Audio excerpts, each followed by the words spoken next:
The night shift nurse got slapped out of nowhere, and when she stood up holding her face and looked around, there wasn't a soul in sight. But seeing the clear handprint on her cheek, she knew she hadn't been dreaming, though at first she thought it was just a prank by a coworker.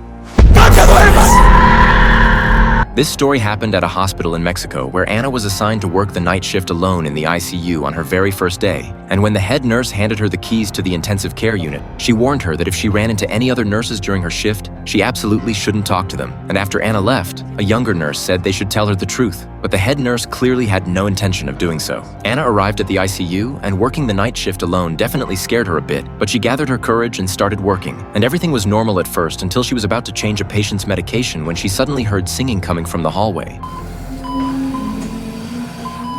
So she went out to check. But the corridor was completely empty without a single person in sight, and Ana told herself she must have heard wrong and forced herself to stay calm as she returned to the patient's room, but she accidentally knocked over some medicine and stained her clothes, so she had to go back to the changing room where she found her locker door already open. And just as she was puzzling over this, the sound of high heels clicking suddenly echoed from the hallway while a figure appeared behind the glass, and Ana tried saying hello but got no response. So she bravely went out to investigate only to find the hallway still deserted. Yet when she was changing clothes, the footsteps started up again.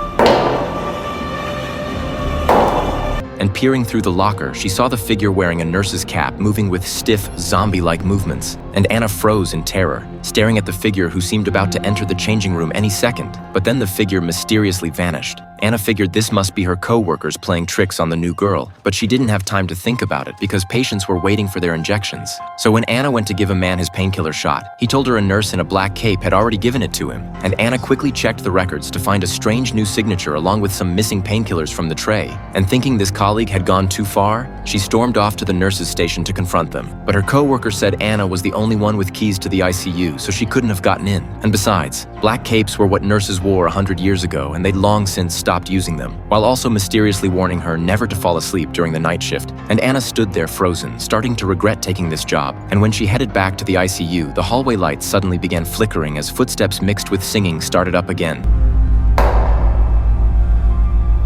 And a creepy dark figure slowly emerged from around the corner, so Ana cautiously approached, wanting to see who was playing these tricks.